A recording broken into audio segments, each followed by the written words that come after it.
As Scott mentioned this morning, and as expected, we started the day off looking quite frosty. This was the scene in Staffordville. Jeff sent this picture into us. You can see the frost very clearly on the top of the car. Of course, we're getting into that season where we begin to expect that. Chris Graham sent this picture in. So we talk about overcast skies when the clouds are above our heads, but when you're above the cloud layer, we call that undercast. Very cool shot here. Notice the picture was taken above the cloud layer itself, around 385 feet off the ground this morning, with a second layer of clouds higher up. So undercast, we see this typically around this time of year when we still have some relatively warm waters on, say, the Connecticut River, and then overnight temperatures drop back. When you're on the ground, sometimes that appears as fog.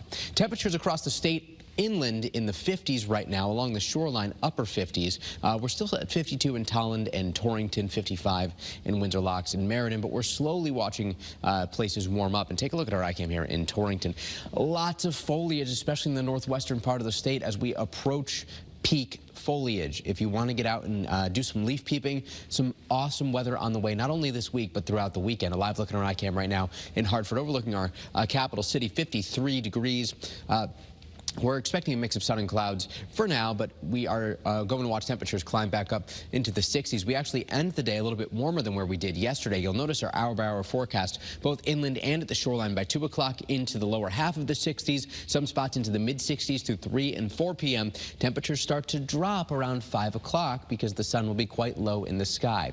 Tomorrow, even warmer than today, inland areas approaching the 70-degree mark.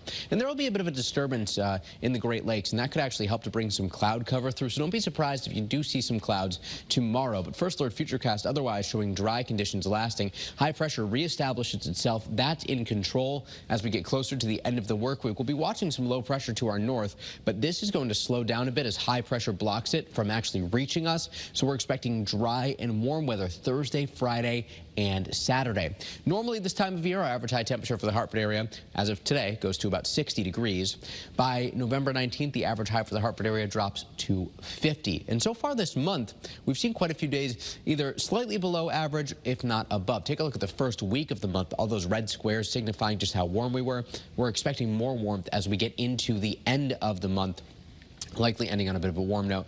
And as we've discussed, most of our rain has been centered around weekends. We might get lucky this weekend, though. We'll talk much more on that in just a second. In the tropics, we have Tropical Storm Tammy, but also this area of low pressure that the National Hurricane Center is watching right now.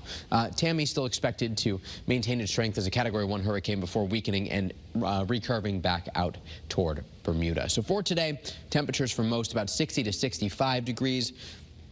Tonight, we'll watch temperatures fall into the 40s, not nearly as chilly as what we dealt with last night. Frost out of the question for many communities tonight, so we don't have to worry about covering plants and things like that. And on the First Alert 7-day forecast, given this temperature trend, frost is not something we'll be discussing for most of the week here. Tomorrow, about 65 to 70. Thursday, 70 to 75. Friday, 70 to 75. 2 overnight temperatures back into the 50s as we approach the end of the week. Saturday, 76 inland, 72 at the shoreline, and we're still going optimistically dry for Sunday.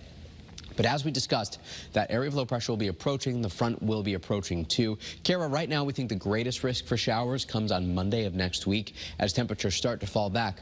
But even so, 60s this time of year, especially as we approach the end of the month and start of November, is still slightly above average. All right.